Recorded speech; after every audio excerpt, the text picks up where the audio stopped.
He's a man with a plan when it comes to beauty and the beat. Joining me is two-time Emmy nominee Rodney Jon. Welcome to What's the Jeuge, Rodney. Hey, what's going on, baby? How are you? I am fantastic. How are you? I am fabulous. As I I can am see.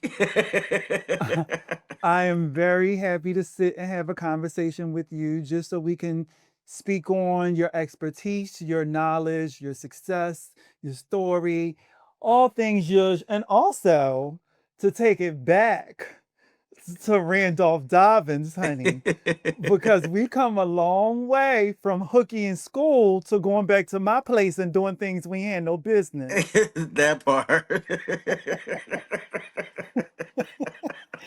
To now being Emmy nominated makeup and beauty and hair artist. Like, how wild is that from North Philly? Yo, that is amazing. But I'm just so grateful that we were able to get out of North Philadelphia and make a name for ourselves and just kind of like go with our flow, just build our careers and just grow as individuals. It's been an amazing journey. It really has, and I'm so grateful to share this journey with you. Now, you're doing so many things with your as a makeup artist, as a brand ambassador, with your own product line, with your own hats. Like, how do you maintain balance with all your creative endeavors, entrepreneurship, and also while taking care of yourself mentally? You know what, Gracie? You have to have a strong team behind you. You have to have clear vision of what it is that you want to do in life. And I only like focus on one thing at a time. So when I have a vision of something I want to do, I just kind of just set up a plan. And you have to make attainable differences every day to reach every last one of those goals. So that's been my motto for years. Make attainable differences every day, and also you just have to be able to.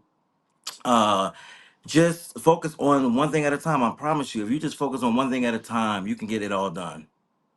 I think maybe that's why sometimes I'll be so overwhelmed because I'll be trying to do a million and six things all at the same time. Ciao. Well, when you're just as talented as you are, though, Gracie, it's kind of hard to kind of put yourself in a box. So just focus on one thing at a time, and I promise you, you'll master each one of those things, and you'll see success in all those different endeavors. Thank you, Rodney.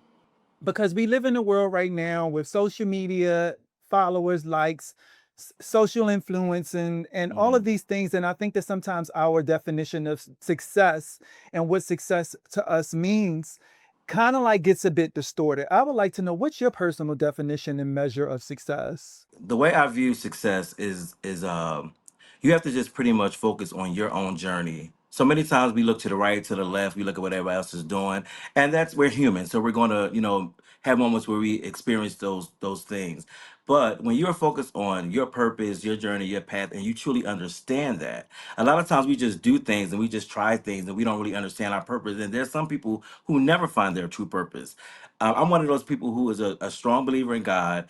I acknowledge him in all my ways, and I just make sure that with him guiding me and me understanding my purpose, that I just stay in line of what I know to do. Now that has gotten me where I am today, so I know I'm doing something right. I mean, lead makeup artist for the Sherry Shepherd show and her personal. So you are definitely, again, coming from North Philadelphia, doing some very great things. Now, I also like to know, in terms of what is your take in the difference from the artist from new age social media era opposed to the artist that comes from, like, I would say, our generation? You know what? I feel like people that from our generation were true artists, and we like seriously, we didn't really focus on like looking at YouTube for every little thing. We were like true artists, and we pretty much raised the bar and created lanes for people that are in the next generation that came up after us. Um, so I think that it's a huge difference because we didn't have social media. We had to literally go out and show our books to agencies. We had to show our books to clients to get new clients and stuff like that. You can literally just click a button now with this new age and just show all your work, or just have people go to your social media platform and still get book clients. So I think they kind of got it easy, to be honest. Like this new generation got it I really easy. agree. Yeah. I agree. And I also feel that, like, we really, not to take anything away from their talent, because talent, but I do feel when it, in terms of the level of professionalism, the level of integrity. Like we weren't doing it. Like, yeah, we would probably take a picture with our client, but we were really doing it because this was something that we worked so hard at all our lives to do, and that we were finally given the opportunity to do so. It wasn't about the clicks, it wasn't about the likes, it wasn't about anything. It was really about the pure joy and the art of it. And that is the thing of why I think it's missing. And I do know that it can be very easy to kind of like get caught up in comparison, which we know comparison is the Mm-hmm. thief of all joy. So I piggyback on you with that in terms of just staying in your own lane, focusing on your own lane. And that's why, as we were just saying, and I was sharing with Carl, that yeah, sometimes like I can be all over the place, but I honed in all of those gifts, and I know that it is the Jeuge. Right. It's It is true. it is it is all wrapped into the Jeuge. And I realized that I can no longer look at someone else's success and measure it to mine. You're right.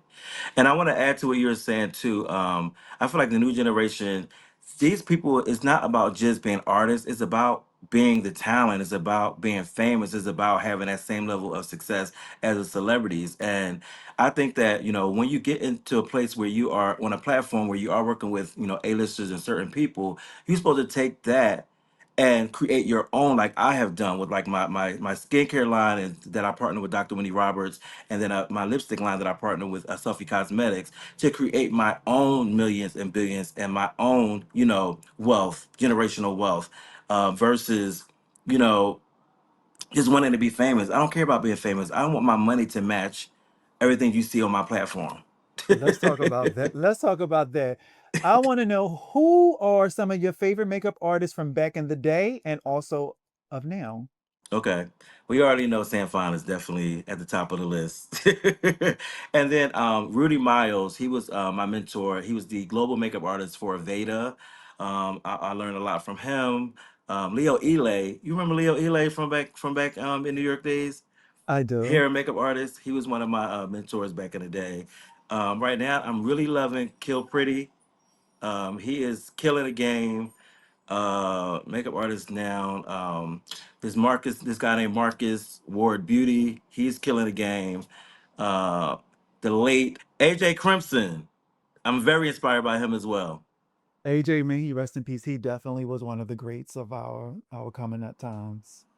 I would say my top three are definitely Kevin Aquan, Sam Fine, and I think for the new era, age and new era, and I always tell him this, and I will always continue to tell him this. Ernesto, who is Zendaya's, and like just does all the girls. Like Mm-hmm. Ernesto to me he's definitely behind. He studied under Sam Fine, Mm, so I see a lot of him and Sam and also in Kevin. I love it. Now, for some rapid fire questions. Are you ready? No, but go ahead.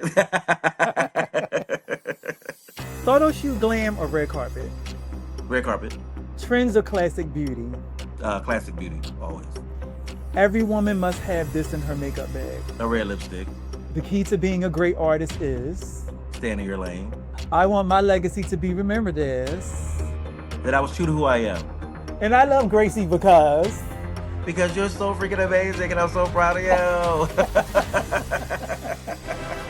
you. Likewise, thank you so much, Rodney, for being here and joining me today. Thank I'm so you. grateful, and I'm just so lucky, like I said, to share this journey with you from Randolph. We both went to Aveda. We both lived in New York. It's We're now in crazy how our journeys have been it's, so like, and we're wow. still keeping on, keeping on. Keep it on, keep it on. Continued success to you and blessings and love and all that good zhuzh, You okay? too. Well, and that's what's the zhuzh for today. To watch this episode again or for more stories like these, check out our website at pluslifemedia.com and make sure to follow us on IG. And remember, don't measure your success with anyone else's ruler because the calculations may be a bit off.